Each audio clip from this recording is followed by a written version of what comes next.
Welcome to Velvet Karma Stories, where every story has a touch of karma. Snow fell over Manhattan like crushed diamonds scattered across the night sky, turning Christmas Eve into something almost unreal. But for Lena Marlowe, standing outside the Plaza Hotel with her 4-year-old son pressed tightly to her chest, nothing about this night felt magical.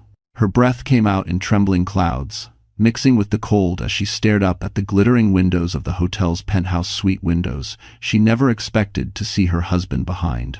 Yet there he was. Chase Marlowe, her husband of 7 years. He wasn't meeting clients. He wasn't closing a year-end deal. He wasn't stuck in traffic or delayed by work emergencies like he always claimed. He was standing beside a woman Lena recognized instantly, the model-turned-influencer Vera Quinn, dressed in a gold satin gown that shimmered under the chandelier light. And as Lena watched from the snowy sidewalk, Chase leaned in close, too close, raising a tall flute of champagne toward Vera's lips. The two of them laughed, glowing in warmth and luxury, while Lena, forgotten and freezing, held the child they created together. Noah stirred in her arms, coughing softly. "Mommy, is Daddy coming?" he whispered. Lena swallowed hard. "Not tonight, sweetheart." Inside the penthouse, Vera turned her head. Her eyes landed directly on Lena, on the exhausted wife, standing alone under the falling snow. And instead of shame, Vera smiled. A slow, triumphant, almost cruel smile. She slid her hand up Chase's chest, kissed him deliberately, and whispered something that made him laugh louder. The kind of laugh Lena hadn't heard from him in years. Lena's fingers tightened around her son's coat. She stepped backward, her boots sinking into the snow. Something inside her broke, but something else awakened at the same time. A quiet, steady voice inside her chest saying, "Leave. Tonight, before he destroys you completely." A gust of freezing wind whipped her hair across her face. Lena turned away from the hotel lights, away from the betrayal pressed against the penthouse window, and pulled Noah securely into her arms. She didn't know where she would go. She had no money, no family, no safe place waiting for her. But she had one truth stronger than fear. She would not raise her child in a home where love had already died. And so, on Christmas Eve, Lena Marlowe disappeared into the snow. The wind cut through Lena's coat the moment she stepped away from the plaza, as if the city itself were warning her that the night would only get colder from here. Manhattan glowed in its Christmas brilliance, storefronts dressed in gold, Fifth Avenue shimmering beneath strings of white lights, but none of it touched her. Beauty meant nothing when betrayal was still ringing in her ears. Noah shivered, burying his face against her shoulder. "Mommy, can we go home?" Home. The word punched through her chest. Their apartment wasn't a home. It was a cage wrapped in expensive furniture Chase never let her choose. It was a place where she walked on eggshells, where he used silence like a weapon and schedule reminders like shackles. A place where even her phone and bank card were under his control. "No, sweetheart," she whispered, adjusting his jacket to shield him from the wind. "We're going somewhere safe." Safe was not a place she could picture yet. Her boots sank into the thickening snow as she crossed Central Park South. Cars hissed over slush. Strangers hurried by in festive coats, clutching shopping bags and Starbucks cups, unaware that a mother and child were quietly fleeing everything they knew. Lena's fingers were numb, but she kept walking, driven by instinct alone. Chase would be furious once he realized she wasn't at the apartment. He would call. He would shout. He would command her to come back. Except her phone, her only line to the world, was useless. The screen demanded the password Chase had changed. He liked having control over every part of her life, and tonight, that control left her stranded with no way to call a cab, a friend, or even 911 if Noah's breathing got worse. Her heart raced. Noah coughed again, a wheezing sound that tightened her entire body. "Hold on, baby. Mommy's right here." The snow grew heavier, swirling around them like a curtain. Lena tightened her grip on Noah and pushed upward through the path toward Central Park, hoping to cut across and reach the busier streets. She didn't care where she ended up, anywhere was better than standing still. Her mind replayed the image she couldn't escape. Chase, laughing with Vera, feeding her champagne as though Christmas Eve were a private celebration for two. Not a day meant for family. Not a night meant for warmth. She felt foolish, invisible. How long had he stopped seeing her? How long had she convinced herself that his coldness was temporary? A sudden gust of wind nearly knocked her sideways. Noah whimpered, and Lena steadied them both. She tried to calm him with soft humming, but her own voice trembled. "Mommy, my chest hurts," he whispered. Fear sharpened every instinct inside her. She couldn't wander in the cold anymore. She needed shelter, heat, help. But Manhattan was enormous, unforgiving, and she had no plan. Until headlights swept across her face. A dark SUV slowed beside them. The window rolled down. "Lena?" a familiar voice called. Her breath caught. "Mason," she whispered. And for the first time all night, hope flickered. The SUV's brakes hissed softly as it stopped beside the snow-covered sidewalk. Lena blinked through the wind, trying to understand whether the voice she heard was real or just a desperate illusion created by exhaustion. But when the passenger door opened and warm air spilled out, she saw him clearly. Dr. Mason Ellis. Tall, steady, unmistakably familiar, even after 10 years. He stepped toward her, snowflakes catching in his dark hair. "Lena? What are you doing out here with Noah? It's freezing, you could—" But he stopped mid-sentence when he saw Noah's pale face pressed against her shoulder. "Get in," Mason said. No hesitation, no questions. Now. Was now one it faced, everyone faced. Lena's legs trembled with relief as he guided her into the heated SUV. The warmth felt unreal, like stepping into another world after being trapped in the storm too long. Noah whimpered softly as Mason reached back to adjust the heater vents toward him. "Is he breathing normally?" Mason asked, already scanning the child's color and posture. Lena shook her head, tears stinging her eyes. "He's been coughing," and he said his chest hurts. "I didn't know what to do. My phone chase locked me out. I couldn't call anyone." Mason's jaw tightened. "Okay, I'm taking you both to Mount Sinai. He needs to be checked immediately." Then he looked at her again, really looked, and his voice softened. "You're freezing too. What happened, Lena?" She swallowed hard. Her lips were trembling so badly she could hardly speak. It's a long story." The SUV merged into traffic, lights reflecting across the windshield as the city's Christmas glow blurred into gold and silver streaks. "You don't have to explain now," Mason said gently. "Just hold on to Noah." But the truth pressed against her ribs like a weight. "I saw Chase," she whispered, "at the plaza, with a woman, with his mistress, on Christmas Eve." Her voice cracked. "They were laughing, drinking champagne, and he didn't even care that we were standing outside in the cold." Mason's hands tightened on the steering wheel. Not aggressively, protectively. "I'm sorry," he said quietly. "You never deserved that. I'm 7." No one had said those words to her in years. For a moment, Lena felt her throat close with emotion. Noah coughed again, and Mason reached over to hand her a blanket from the back seat. "Wrap him in this. We're almost there." The city rushed by the glowing storefronts, the sparkling trees, the holiday crowds, all of it a cruel contrast to the fear rising in Lena's chest. She kept glancing down at Noah's face, willing him to stay awake, stay warm, stay with her. When the SUV turned into the hospital entrance, Mason parked directly at the emergency bay. "I've got you," he said, opening her door. "Both of you." And in that moment, under the harsh fluorescent lights, with snow melting in her hair, Lena realized something she hadn't felt all night. She wasn't alone anymore. Inside the emergency bay, everything moved quickly, nurses rushing forward, warm lights replacing the freezing darkness outside, and the soft beeping of machines filling the air. Mason carried Noah in his arms while Lena walked beside them, her legs unsteady from exhaustion and fear. "His breathing is shallow," Mason called to the triage nurse. "Possible cold-induced bronchospasm. Get respiratory ready." The nurse nodded, guiding them into a pediatric room. As soon as Noah was placed on the bed, a team surrounded him, attaching monitors and warming blankets. Lena hovered near the wall, terrified to get too close, terrified to look away.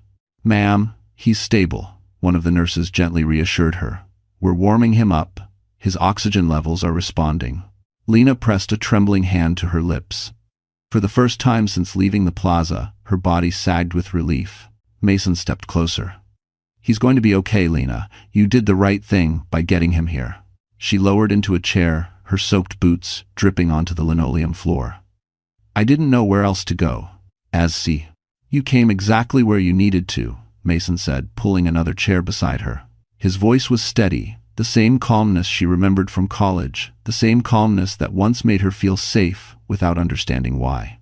A silence stretched between them, not awkward but heavy with things unsaid. Then Mason asked quietly, "What really happened tonight?"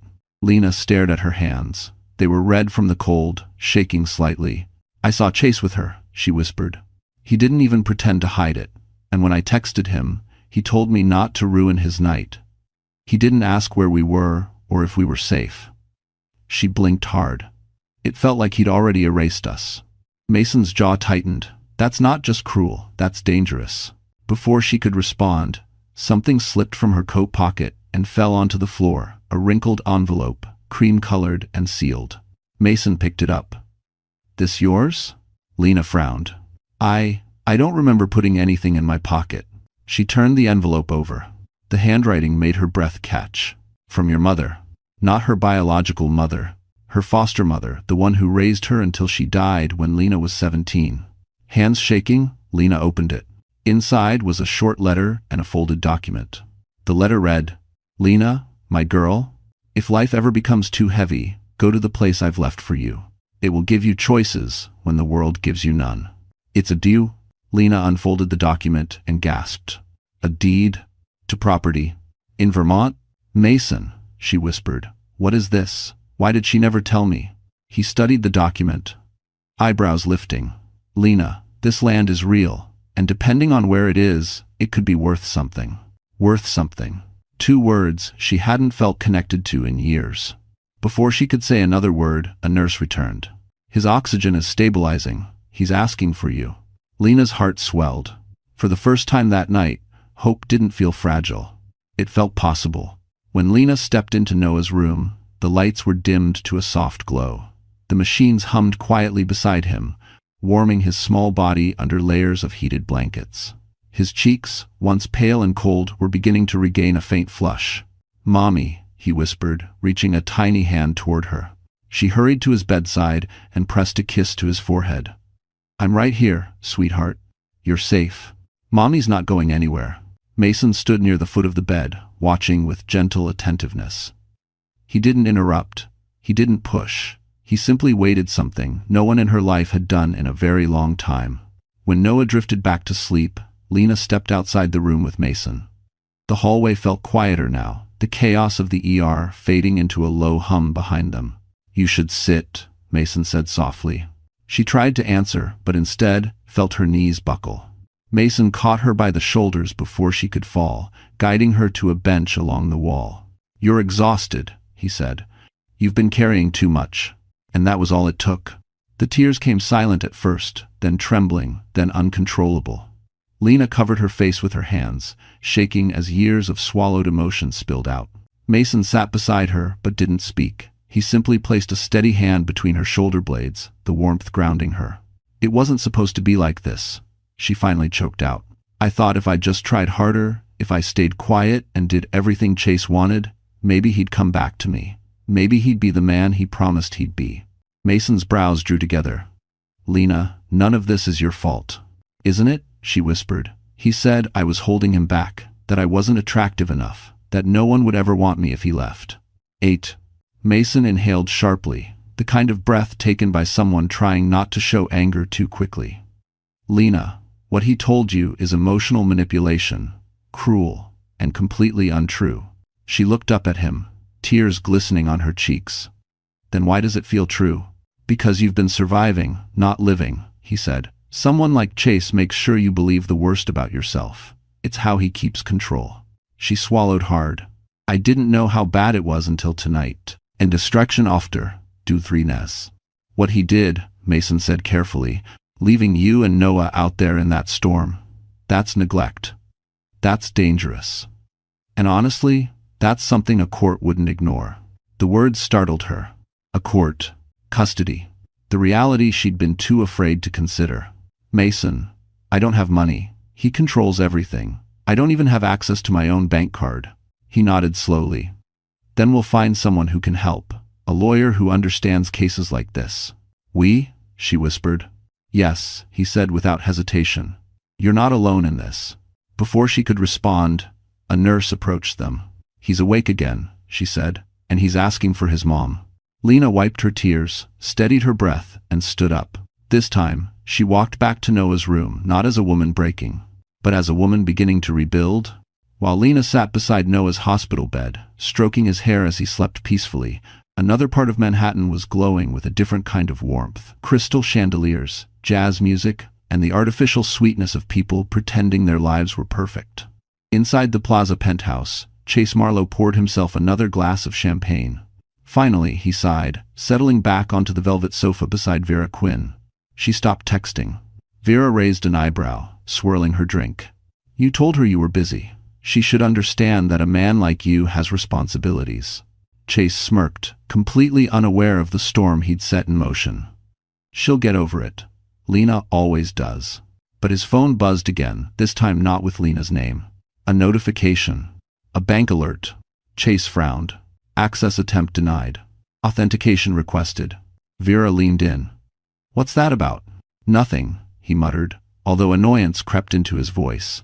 Lena probably tried to look at the accounts again. She knows she's not supposed to. Vera's smile sharpened. You mean the accounts with her name on them? Chase stiffened. You don't know anything about that. But Vera did know. She knew far more than she ever revealed. Not because Chase told her he wasn't smart enough for caution, but because Vera always investigated her lovers the moment they became useful. She had screenshots, recordings, and photos ready to deploy the moment a relationship stopped benefiting her.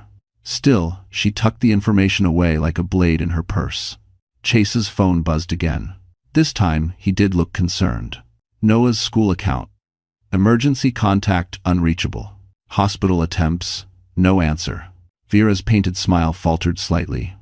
Why would the hospital try to call you? Chase's stomach dropped just a little. Probably a mistake. Another message. Your spouse has left shared residence. Unable to deliver package. Chase shot up from the couch. She left the apartment? He snapped. Vera blinked. And you're surprised? She never leaves without telling me. Vera's voice turned mocking. Maybe she finally realized you're not the prize you think you are. He grabbed his coat. I'm going home. To what? She said, laughing lightly. An empty apartment? Chase froze at the door. For the first time all night, he felt something close to fear. Women like her don't just leave, he muttered. She has no money, no friends, no place to go. Vera tilted her head, studying him with cool amusement. Maybe you've underestimated her. Chase didn't reply. He stormed out, slamming the penthouse door behind him. The elevator ride felt endless. The air felt cold. And for reasons he couldn't explain, guilt crept into his chest. When he reached the apartment, the lights were off. The nursery door was open and empty. Lena's coat was gone. Noah's favorite blanket missing. For a man who believed he controlled everything, the silence was terrifying. Chase Marlowe had finally realized. His wife wasn't waiting anymore. She was gone. By the time dawn crept over Manhattan, painting the skyline in muted gold, the hospital had quieted. The chaos of the night had faded into soft footsteps and distant paging announcements. Lena sat beside Noah's bed, her fingers gently brushing his arm as he slept peacefully under warm blankets. Mason returned with a cup of hot tea and set it beside her. You should drink something, he said softly. She nodded, though she barely felt present. The weight of the night still sat heavy on her chest. Mason pulled up a chair. I spoke with the respiratory team. Noah's responding well. A few hours of monitoring, and he'll be okay. Relief washed over her again, this time deeper, steadier. For a moment, silence settled between them. Not uncomfortable, but thoughtful. Then Mason said, Lena, I need to ask you something important, and I need you to be honest with me. She tensed. Okay. The letter. The property in Vermont. His voice stayed gentle, but his gaze was firm. Does Chase know about it? Her breath caught. The question struck a nerve she didn't expect. No, she whispered. He doesn't. He thinks I have nothing. He made sure of that. What do you mean? She hesitated, then the truth poured out. Chase controls everything. My bank card, my phone, my passwords, even my schedule. He always said it was for my own good, so I wouldn't have to stress about anything. She let out a shaky breath. But really, it kept me dependent. Trapped. End quote. Mason's expression hardened not with judgment toward her, but with anger toward the man who built her cage. "That's not protection, Lena," he said quietly. "That's control and abuse." Her throat tightened. No one had ever said it so plainly. "He'd get mad if I asked about our finances," she continued. "And when things went wrong for him at work, he blamed me. Said I wasn't supportive enough. Said I made him look weak." Her voice wavered. "I believed him. For years." Mason leaned forward. "Lena, listen to me." His tone softened, anchoring her. "What he did to you is not love, it's manipulation. And tonight, leaving you and Noah in the cold, that's neglect, that's dangerous, and it's something courts take very seriously." Her breath hitched. She wasn't ready to think about courts, custody battles, lawyers, but she also knew Mason wasn't exaggerating. "Do you think he'll come looking for us?" she whispered. "Yes," Mason said without hesitation. "He will. Not because he cares, but because he hates losing control." He paused. "And because he cannot afford a scandal." A cold realization chilled her bones. "If he finds out about the Vermont property," she murmured. "He can't," Mason said firmly. "Not if you protect yourself. That land might be the first real leverage you've had in years." Before she could answer, Noah stirred in his sleep. Lena reached for him instinctively. Mason stood. "You're not alone anymore," he said softly. "I'll help you through this. Whatever comes next." And for the first time, Lena believed him. By late morning, snow had stopped falling, leaving Manhattan wrapped in a quiet white blanket. The hospital discharged Noah with medication and strict instructions to keep him warm for the next 48 hours. Lena carried him carefully through the lobby, his small body bundled in a blanket Mason had brought from his car. "Where will you go now?" Mason asked as he walked beside her. The question hit hard, not because she hadn't considered it, but because she had, and every answer terrified her. She had no home she could safely return to, no money, no family left to call. "I don't know," she admitted. "I can't go back to the apartment. Chase will be furious. And if he sees me with Noah, I don't know what he'll do." Mason nodded, not with judgment but with quiet understanding. "Then you're not going back." Her breath trembled. "I don't have anywhere else." End quote. "You do now," he said simply. He led her outside to the SUV, opened the door for her, and helped her settle Noah into the back seat. The cold nipped at her cheeks as she watched him walk around to the driver's side. "Where are we going?" she asked once he started the engine. "To a friend's place," Mason said. "She's a lawyer. She owns a spare apartment on the Upper West Side. She's out of town for the holidays, and she offered it to anyone who might need it." Lena blinked, stunned. "Mason, you didn't have to go through all this trouble." His gaze flicked toward her. "Lena, you walked through a snowstorm with your child because you had no one else. Let me be someone who helps." The sincerity in his voice made her chest tighten.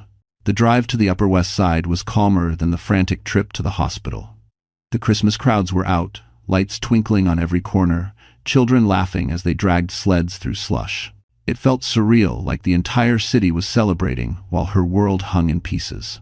When they reached the building, Mason helped carry Noah up the stairs. The apartment inside was small but warm, with soft beige walls and a couch covered in knitted blankets. A single lamp glowed near the window, making the space feel unexpectedly safe. "This is beautiful," Lena whispered. "It's yours for now," Mason said. "No one knows you're here. You can rest. It's for Menagy." She lowered Noah onto the couch and kissed his forehead. The exhaustion of the past 24 hours finally caught up to her, the cold, the fear, the heartbreak crashing in all at once. Then Mason held out something she didn't expect. Her purse, her ID, a new prepaid phone. "I picked these up from the hospital lost and found box. They keep emergency items for patients who can't wait for replacements." He smiled lightly. "You'll need a way to stay connected on your own." Boredom. Lena took the phone slowly, overwhelmed. "Mason, why are you doing all this for us?" He met her gaze, steady and unwavering. "Because someone should have been there for you long before tonight, and because I'm not going to let you face any of this alone." For the first time in years, Lena exhaled without fear. Chase Marlowe hadn't slept. Not because he worried about Lena and Noah, but because his world, the world he controlled with an iron fist, was suddenly full of cracks. His apartment felt wrong the moment he walked in. Too quiet, too still, too empty. He tore through the rooms, opening closets, checking drawers, calling out their names not out of love, but out of disbelief that someone he considered powerless had slipped through his fingers. "Lena, Noah," he shouted, voice echoing off the high ceilings. No one answered. His anger rose like a fever. She left him. She actually left him. And worse, she did it without permission. He grabbed his phone and dialed her. Straight to voicemail. "Are you kidding me?" he snapped. He tried again. Nothing. Then came the surge of fear he didn't want to acknowledge. What if she talked to someone? What if she told someone about the accounts, about the money he borrowed in her name? No, she wouldn't. She was too timid, too dependent, too naive. Except, she wasn't here anymore. Chase paced the living room, tugging at his hair. He needed to find her. Fast. He called Lena's best friend from years ago, a woman she hadn't spoken to since the wedding. No answer. He called her old job. Voicemail. He checked the building cameras. Footage showed Lena leaving with Noah in her arms, heading into the storm without looking back. A knot twisted in his chest. Not guilt. Fear. But then his phone buzzed. "Vera, are you home? You left without saying goodbye?" He ignored her. Another message appeared. "Vera, you should check the news. People are talking." What the hell? He opened the link. A gossip page had posted a photo snapped from the plaza's bar window, Chase and Vera standing close, champagne in hand. Someone captioned it, "Christmas lovers?" Chase cursed under his breath. This was bad. Really bad. If investors saw this, if clients saw this. His phone buzzed again. This time, from his head of PR. "We need to talk as soon as possible. Your family man image is breaking." Chase's stomach dropped. No, no, no. This was supposed to be discreet, he muttered. Then another blow landed. A notification from Noah's school app. "Emergency contact, unreachable. Hospital reached out, please respond." He froze. Hospital? The word punched the air out of him. Was Noah hurt? Was Lena hurt? He dialed the hospital's main line, but they couldn't share patient information. Privacy laws. They told him someone with his number had been contacted earlier and had not answered. He slammed the phone down. She took the kid to a hospital? Why? Did something happen? Why didn't she call me? Then reality crashed in. Because she couldn't. Because he locked her out of her own phone. A chill crawled up his spine. For the first time, he realized Lena might not just be gone. She might be done with him. And if she talked to someone, anyone about his secrets, his entire life could burn. Chase grabbed his keys. He wasn't worried about his wife. He was worried about losing control. The apartment Mason secured for Lena felt like a fragile sanctuary, warm, quiet, and tucked far above the relentless noise of Manhattan. After settling Noah into the bedroom with a humidifier gently humming beside him, Lena finally exhaled. For the first time in years, she wasn't being watched. She wasn't being timed. She wasn't being measured for how quickly she responded to Chase's demands. But peace didn't last long. While searching her purse for Noah's medication, Lena found something she'd forgotten. She still had a small zippered pouch. Chase insisted she use for important documents. He claimed it was to keep her organized. In truth, it kept her from looking too closely. Her breath caught as she pulled out a stack of papers, crumpled, stamped, some partially torn. She wasn't expecting anything dangerous, but as she flipped through the documents, the color drained from her face. Her name, her signature, her social security number, all attached to contracts she had never seen before. "Borrower authorization," she whispered. Mason, who had been cleaning up dishes in the kitchen, heard the tremor in her voice. "Lena?" he said, stepping closer. "What is that?" I don't know." Her voice cracked. "These papers, they say I took out a loan. A huge one, but I never signed anything." Mason took the documents gently from her hands. As he skimmed each page, his expression tightened with every line he read. "Lena," he said carefully, "these aren't just personal papers. These are financial contracts. High interest. And the signatures?" He held one page up to the light. "They're forged." Her heart stopped. "Chase," she whispered. "There's no one else who could have done this," Mason said. "And if these were filed with the bank, it means he used your identity to take out money illegally." Her knees weakened. She sank onto the couch, clutching a throw pillow to keep her hands from shaking. "He said he was stressed," she murmured. "He said business was slow. I thought he meant normal business problems. I didn't know he'd drag me into anything like this. Mason knelt in front of her, his voice firm but reassuring. Lena, listen to me. This is serious, but it's also leverage. Courts don't look kindly on spouses who commit fraud, especially when it endangers their partner. Lever. I don't want leverage, she whispered. I want to protect Noah. And you will, Mason said. But you can't protect him if Chase holds all the power. These documents shift the balance. Her breath shuddered. If Chase finds out I have these. He won't, Mason said quickly. Not until you're ready. Not until you have legal protection. As if summoned by the fear settling into her bones, Lena's prepaid phone buzzed on the table. Unknown number. Then a voicemail alert. Lena pressed play. Chase's voice spilled through the speaker, sharp, frantic, cold. Lena, answer your phone. I know you're somewhere in the city. We need to talk before this gets worse. Her blood froze. This wasn't a husband calling. It was a man realizing the one thing he feared most. Losing control. The voicemail ended, leaving the apartment in a heavy, suffocating silence. Lena stared at the phone as if it might ring again, as if Chase might suddenly burst through the door even though she knew he had no idea where she was. Still, fear settled deep into her chest. Mason watched her carefully. Don't listen to that message alone, he said softly. Let me hear the next one with you. Another vibration. Another voicemail. She didn't press play this time. Instead, she whispered, He sounds different. Different how? Mason asked. Scared, she said. But not about us. About himself. Like he's afraid something's slipping out of his hands. She swallowed. And that's when he's the most dangerous. Mason took the phone gently from her fingers and set it aside. Lena, focus on what's in front of you. You and Noah are safe right now. That's what matters. Safe. The word felt fragile, but it was something. Mason stood and walked to the small dining table, pulling out his laptop and a worn leather folder. We need to catalog everything you found. Photos, documents, anything that shows Chase forging your signature. Lena hesitated. Won't that make him angrier? Probably, Mason said honestly, but his anger isn't the point anymore. Your protection is. He opened the folder and showed her the embossed logo.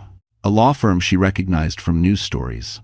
One that handled high-profile domestic cases, fraud investigations, and custody disputes. Her heart jumped. I can't afford that. How's Bing? You're not paying anything, Mason said. My best friend works for this firm. I already called him. He said he'll take your case pro bono until the investigation is stable. Lena stared at him, stunned. Why would he do that? He doesn't even know me. He doesn't have to know you, Mason said. He knows me. And he trusts my judgment. Emotion rose in her throat so quickly she had to blink it back. Mason, I don't know how to thank you. You don't have to, he said simply. Just let me help. They spent the next 30 minutes sorting through the documents. Every forged signature, every date that didn't match, every slip that showed Chase's panic bleeding through his attempt at control. Mason photographed everything, uploading the files to a secured drive. Then he paused. There's something else we should look at. He nodded toward the deed to the Vermont property lying on the coffee table. That land, Mason said quietly, could change everything. Example. I still don't understand, Lena confessed. Why would my mother leave something like that for me? Mason hesitated, then opened his laptop and typed quickly. Because this isn't just a piece of land, Lena. It's right next to a site proposed for a renewable energy expansion. If the deal goes through, he turned the screen toward her. It could be worth more than you think. How much more? She whispered. He held her gaze. Enough to give you an entirely new life. Enough to make sure Chase never has leverage over you again. Before she could absorb the weight of those words, her phone buzzed again. This time, a text. I'm coming to find you. We're not done. Chase. Mason read the fear in her eyes. Lena, he said firmly, he's losing control, not gaining it, and we're going to stay ahead of him, I promise. For the first time, the fear didn't swallow her whole. Because someone finally stood between her and the storm. By evening, the city below the apartment had shifted into its usual holiday shimmer gold lights on brownstones, wreaths on iron railings, and the faint echo of carolers drifting through the streets. Inside, however, Lena felt none of the warmth Manhattan offered. Every shadow seemed sharper. Every sound made her flinch. Noah was finally asleep in the bedroom, wrapped in soft blankets and breathing steadily. Lena checked on him twice, then a third time, just to reassure herself he was safe. Mason noticed her pacing. "You're waiting for something," he said gently. She nodded. "I can feel it. Chase isn't the type to sit quietly. He'll come for us." "He won't find you," Mason said. "He doesn't know this address. He doesn't know who I called, and he definitely doesn't know you have evidence that could bury him." "I don't want to bury him," she whispered. "I just want peace. I want freedom." Mason's expression softened. "And that's exactly why he can't have you back." "And Reshan?" And 140 tended. Before she could answer, her phone buzzed again, a new text. Her breath trembled as she read it. "Where are you taking my son? You're making a mistake. Come home now." She showed Mason. He read the message, jaw tightening. "He's escalating." Lena sank onto the couch, holding her hands together to stop their trembling. "What if he calls the police and claims I kidnapped Noah?" "He won't," Mason said. "He knows he'd be exposing his own neglect. And even if he tries, you have hospital records proving you brought Noah in during an emergency." Lena closed her eyes. "Mason, he's not going to stop." "No," Mason agreed. "But we're going to control the next move, not him." He stood and walked to the door, checking the locks again even though he'd done it twice already. His protective instinct wasn't just medical, it was personal. And that scared her in a different way. She didn't want to rely on anyone. But she didn't know how to do this alone. Mason returned to her side. "I'm calling Ethan," he said, referring to the lawyer friend. "You'll have legal advice before midnight." She nodded, grateful. But at that moment, a sudden sound echoed from the hallway outside. A heavy knock, followed by another. Louder. Lena froze. Mason exchanged a glance with her. "Stay here." "No," she whispered, terrified. "Don't open it. It's for Miss Ed." He approached the door anyway, careful and silent, looking through the peephole. His shoulders stiffened. "What is it?" Lena whispered. Mason turned, voice low and controlled. "It's Chase." Her heart slammed into her ribs. Another thunderous knock rattled the door. "Lena," Chase shouted from the hallway. "I know you're in there. Open the door or I will." Mason stepped between Lena and the entrance, protective and steady, blocking her from view. "You're not opening that," he said firmly. The doorknob shook violently. "Lena, this is your last warning." Tears welled in her eyes as she held Noah's bedroom door, terrified he'd wake up. Mason placed a reassuring hand on her arm. "He doesn't get to threaten you anymore."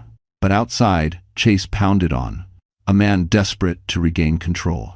A man about to lose far more than he realized. The pounding on the door grew harder, each blow sending vibrations through the apartment walls. Lena flinched with every strike, instinctively stepping in front of Noah's bedroom door, even though he slept behind it. Mason stood motionless near the entrance, shoulders squared, ready to stop Chase from forcing his way in. "Lena!" Chase shouted again, voice cracking under the weight of panic and rage. "Open this door right now!" But before Mason could speak, another sound filled the hallway outside. A woman's voice, sharp, mocking, impossibly familiar. "Well, well," the voice drawled. "If it isn't the loving family man." Mason peeked through the peephole again, and stiffened. "What is it?" Lena whispered. He exhaled slowly. "It's Vera." Lena's stomach dropped. Outside, Vera Quinn stood in a fur-trimmed coat, arms crossed, phone held high like a weapon. Her smile was venomous, the kind only a woman scorned could summon. Chase hissed at her. "What the hell are you doing here? How did you even find—" "Oh, don't flatter yourself," Vera cut in. "I tracked your phone. You left it in the Uber, genius. And guess what the driver found?" She dangled the phone mockingly. "Your messages. Your emails. Everything." Chase lunged for the phone, but Vera stepped back. "Aha. You don't get to snatch things anymore. That's your wife's job, right? Or was?" "Give it back," he snapped. "No," she said simply. "Because I'm done being the accessory in your little double life." Lena and Mason exchanged a stunned look. "What does she want?" Lena whispered. Mason shook his head. "With people like her? Chaos." Vera continued, voice ringing down the hallway. "Do you know what's funny, Chase? You promised me a PR boost. You promised access to your connections, but instead, she laughed sharply. Instead, your entire empire is about to collapse, and I'm the one who gets to push it over. Chase grabbed her arm. Stop it. You don't know what you're messing with. Oh, I do, she said sweetly. I have your loan records, the forged signatures, the fake emails. And I already sent copies to a few journalists I know. Lena pressed a hand to her mouth. He forged her name, and now Vera was exposing it. Chase's face turned pale. You psycho. Careful, she warned, pointing her phone at him. You lay one finger on me and this entire recording goes live. He stopped dead. Inside the apartment, Mason murmured, This is unexpected, but incredibly helpful. Then came the final blow. Vera raised her voice, shouting for the entire floor to hear.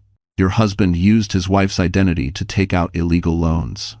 He's drowning in debt, he's cheating, and he's blaming everyone but himself. Chase froze, horror flooding his face. Neighbors opened doors, phones appeared, cameras clicked. And just like that, the private nightmare he created became a public spectacle. Mason turned to Lena. This, he said quietly, just changed everything in your favor. I haven't Sie. Lena didn't feel triumph. Not yet. But for the first time, she felt the balance of power tip right out of Chase Marlowe's hands. The hallway outside the apartment had transformed into a battleground, one Chase never expected to fight in.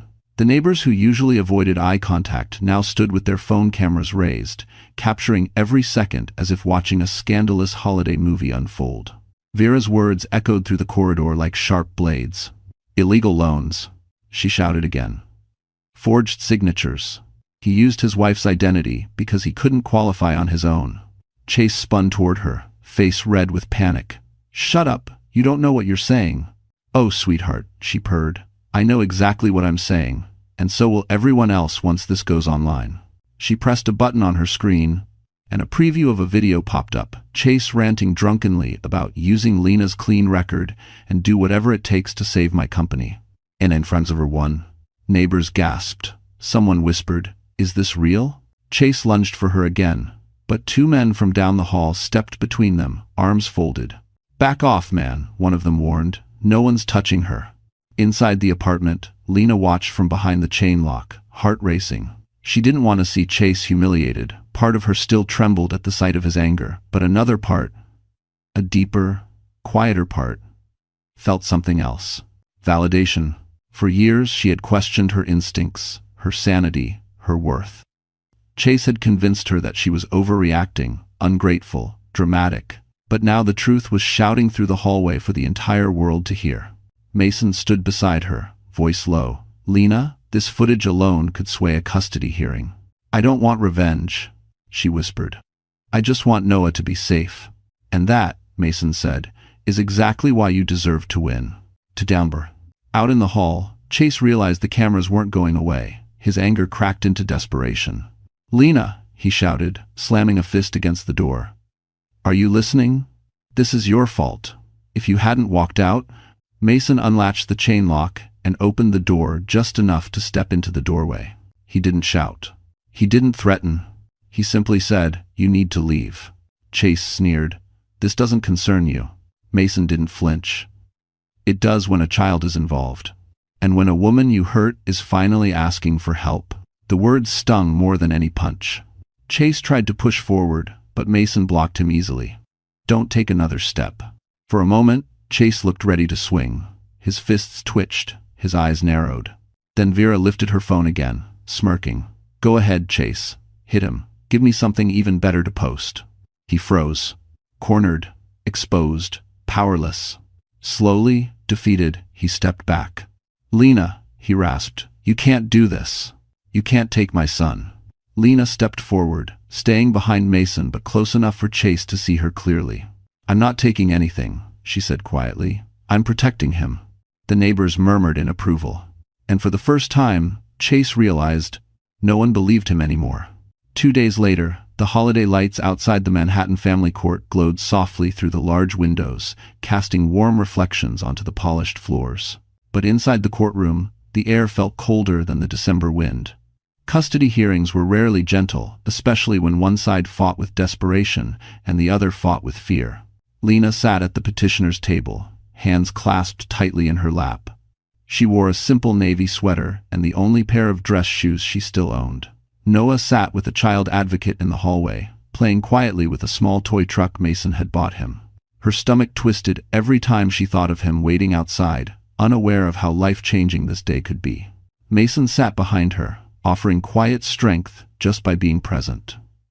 At the opposing table sat Chase, jaw set, shoulders tense, eyes burning with the need to win. Beside him, two expensive attorneys flipped through binders thick enough to bury the truth if necessary. The judge, a stern woman with silver hair, adjusted her glasses. "We are here to determine temporary custody and assess immediate safety concerns.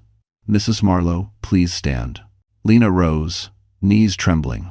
"You left the residence with your child on Christmas Eve. Explain why."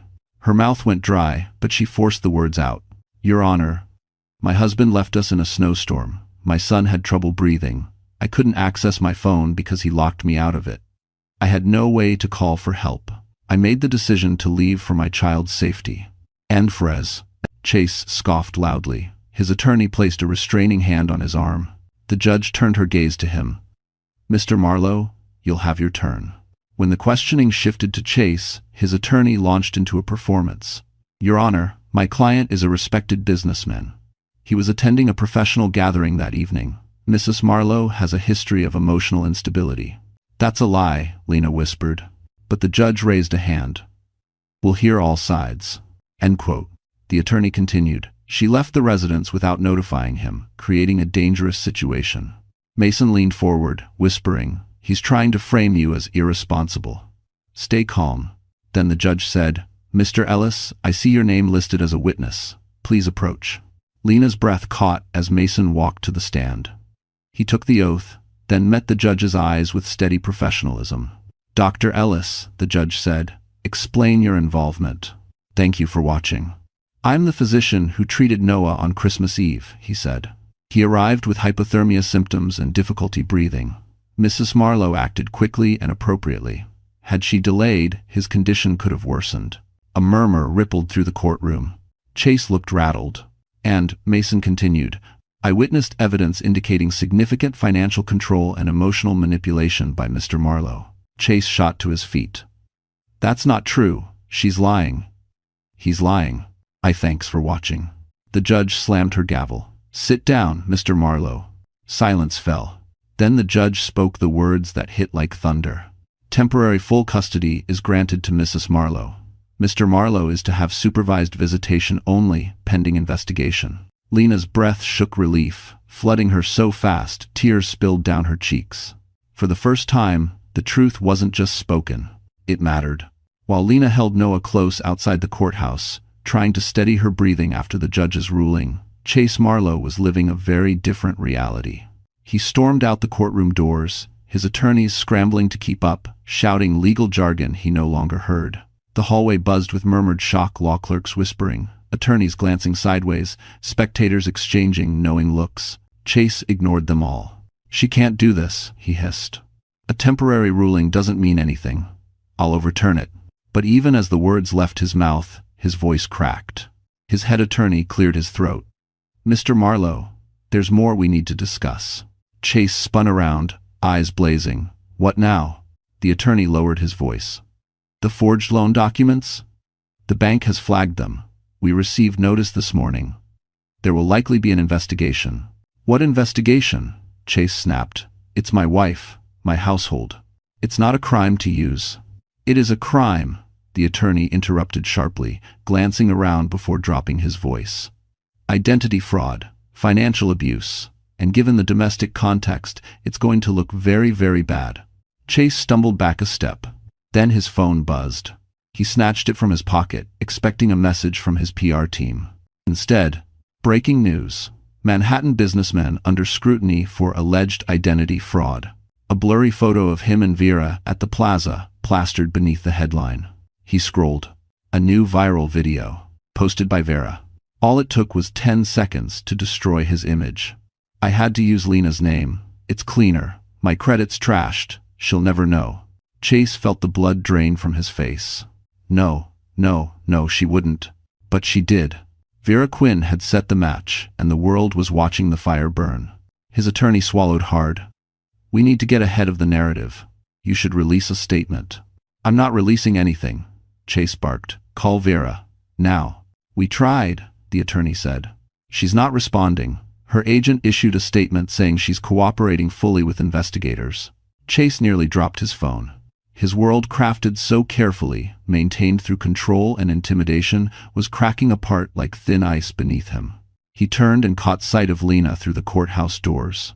She stood at the curb with Noah in her arms, Mason at her side. She looked tired, shaken, but steady, stronger than he had ever allowed her to be. Chase pushed toward her, ignoring his attorney's warnings. "Lena," he called, "we need to talk." Lena stiffened. Mason stepped between them, voice calm but firm. "You've caused enough damage today." Chase ignored him. "Lena, tell them it's not true. Tell them you're not pressing charges. You owe me that." She stared at him, stunned by the audacity. "Owe you?" she repeated softly. Her voice didn't shake. "Not anymore. I owe Noah safety. I owe myself peace. But I don't owe you anything." Mason gently guided her and Noah toward the waiting car. Chase reached out, but no one let him close. Not the law. Not the court. Not the truth that had finally come to light. And as the car pulled away, he realized something he had never felt before. He wasn't losing control. He had already lost it. The courtroom reconvened 2 days later for the financial hearing, an emergency session called after the bank formally reported irregularities in the loan documents tied to Lena's name. Snow fell steadily outside the tall courthouse windows, muffling the city, as if Manhattan itself were holding its breath. Lena sat at the petitioner's table once again, hands folded tightly in her lap. Mason sat behind her for support, and her attorney, Ethan Ross, sharp, composed, and devastatingly calm, arranged neatly labeled folders before the judge. Across the room, Chase looked like a shadow of the man he once pretended to be. His suit was wrinkled, his tie crooked, his eyes bloodshot from nights spent extinguishing fires he had started long before Christmas Eve. His attorneys whispered frantically to him, but nothing could mask the dread etched into his face. The judge lifted the first document from the stack. "Mr. Marlowe," she began, "we have reviewed the contract signed using your wife's identity. Mrs. Marlowe states she did not authorize these transactions."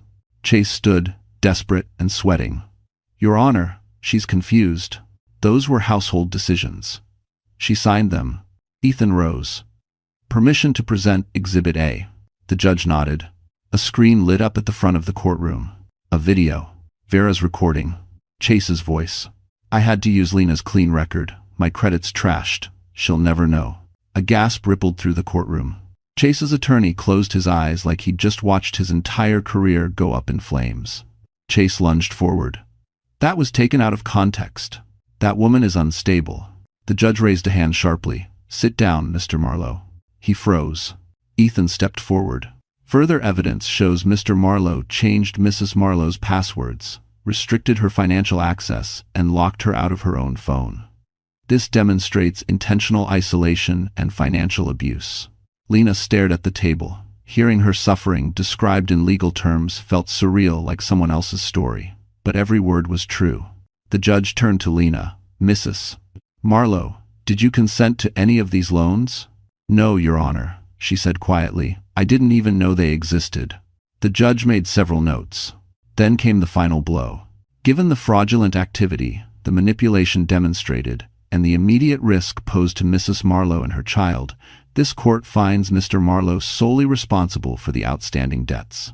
Furthermore, Chase's breath hitched. An official fraud investigation will proceed. Until its conclusion, Mr.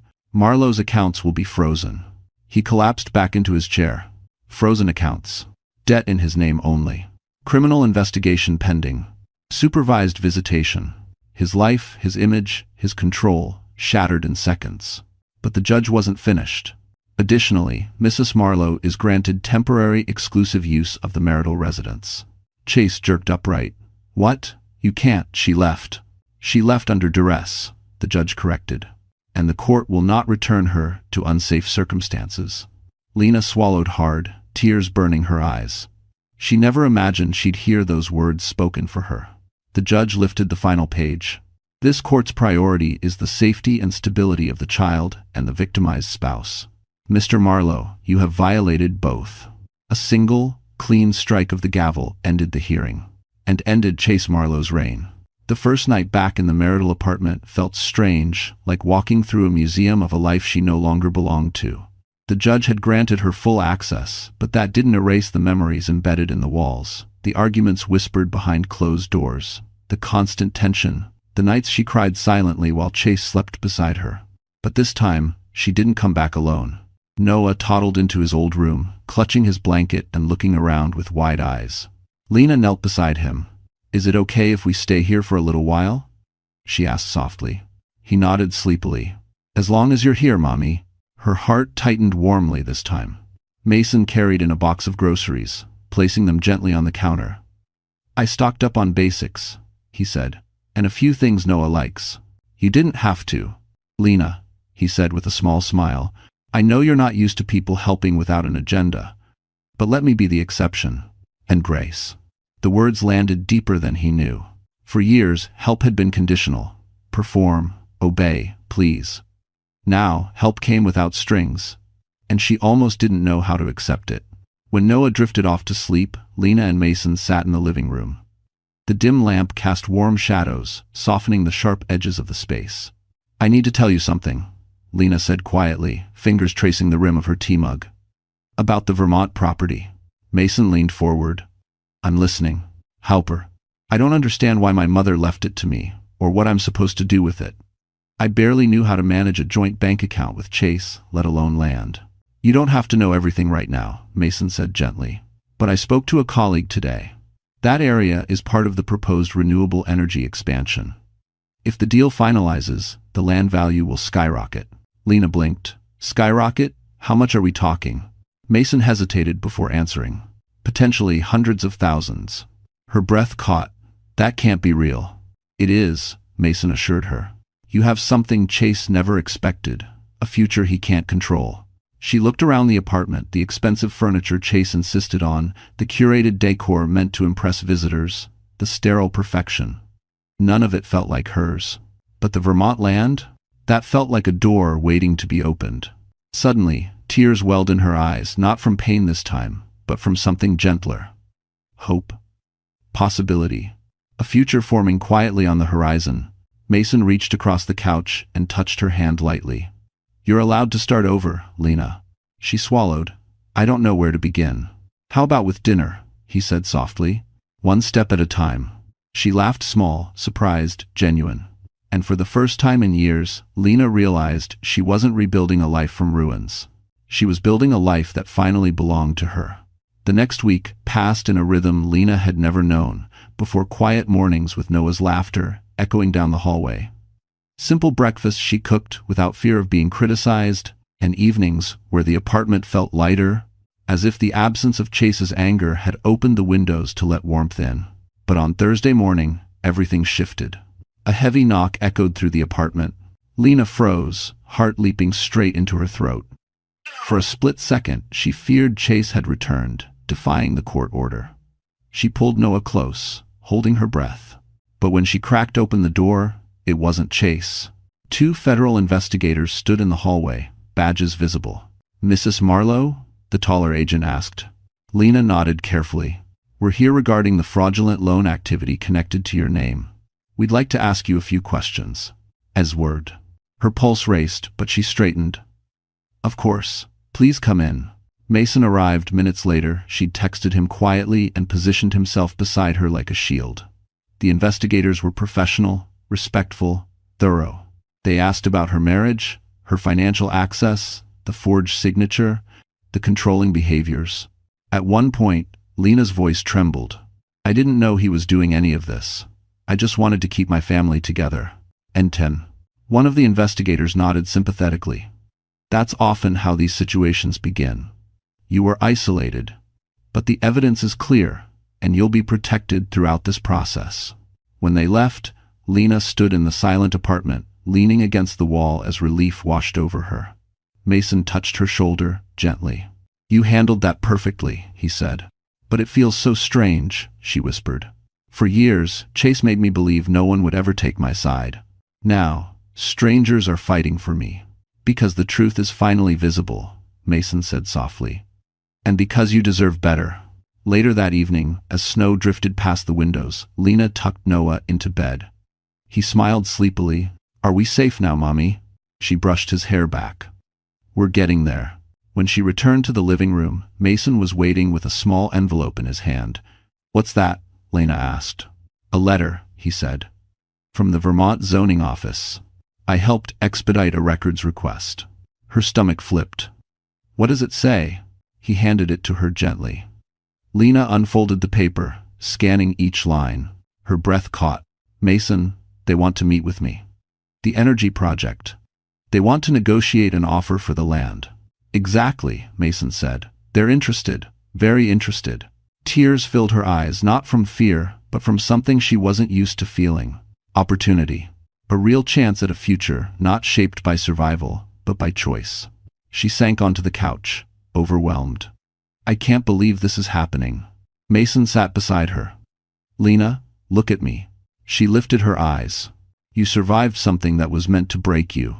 And now life is giving something back. For the first time, she allowed herself to believe it. The past wasn't holding her anymore. And the future quietly, steadily, was reaching out its hand. The Vermont mountains glowed soft pink beneath the rising winter sun, a quiet beauty Lena had never experienced before. She stepped out of the small SUV, holding Noah's hand, their breath forming gentle clouds in the crisp morning air. For the first time in what felt like years, she inhaled without feeling her chest tighten. This is our land, she whispered, hardly believing it. Noah looked up at her with wide eyes. It's big, Mommy. It is, she said softly. Big enough for new beginnings. The meeting with the renewable energy representatives took place in a modest wooden office overlooking acres of untouched snow. The men across the table weren't cold or intimidating. They were respectful, patient, and surprisingly hopeful. Mrs. Marlowe, one of them explained, your land sits directly on the expansion site for our wind energy project. It's a critical component. We're prepared to negotiate a substantial purchase. I fanned each. It's the riddle. Lena exchanged a glance with Mason, supportive, calm, quietly proud. What does substantial mean? She asked, voice steady though her hands trembled slightly. The representative slid a paper across the table. The number on it made Lena's breath stop. It wasn't just enough to live. It was enough to rebuild. Enough to ensure Noah's future. Enough to finally be free. She blinked through tears. I need a moment. And woed. Outside, she leaned against the railing overlooking the snowy valley, overwhelmed not by fear, but by possibility. Mason joined her quietly. This changes everything, he said. She nodded. I never imagined life could look like this. You earned it, he replied gently. Every step you took to protect yourself and your son led you here. When they returned inside, Lena signed the preliminary agreement. It felt like closing the door on a life she never wished to return to. Back in Manhattan, the next blow fell for Chase publicly and decisively. His company issued a statement distancing themselves. Investors withdrew. Charges were officially filed. The world he once built through manipulation and borrowed power finally collapsed under the weight of truth. But Lena didn't celebrate his downfall. She celebrated her freedom. That evening, in the warm glow of her Vermont cabin rental, she put Noah to bed with soft blankets and sang him a lullaby she hadn't sung in years. When she stepped outside, snowflakes drifted lazily, settling on her hair and eyelashes. Mason followed her out, hands tucked in his jacket pockets. Do you ever think about what comes next? He asked softly. Lena turned to him, really looked at him. The man who stood by her when she was at her lowest. The man who believed her before she believed herself. I do now, she whispered. He took a slow step closer, not imposing, not demanding, just present, offering warmth in the cold. You don't have to rush into anything, Mason murmured. But if someday you wanted... She placed a hand on his chest, stopping the words gently. I know, she said, and someday I might. Snow fell softly around them, quiet and forgiving. For the first time, Lena Marlowe felt the weight of her past slip away, replaced by a peace she finally believed she deserved. So, the story has come to an end, my wonderful friends. If you're still here with me at this moment, then something in Lena's journey must have touched your heart in a quiet, honest way. And maybe, as we sit here together, it's worth asking, why?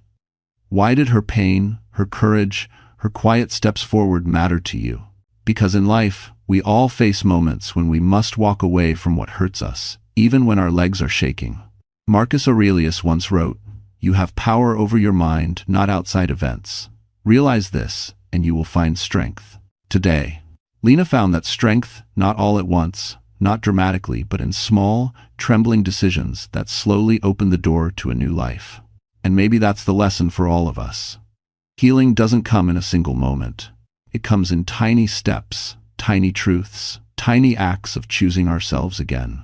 If this story stayed with you, if it made you feel seen or less alone, then stay with our little community here. Like, share, and subscribe so these stories can keep finding the people who need them most. And remember, you too deserve a life that doesn't hurt to live. It doesn't hurt to live. It doesn't hurt to live. It doesn't hurt to live. It doesn't hurt to live. It doesn't hurt to live. It doesn't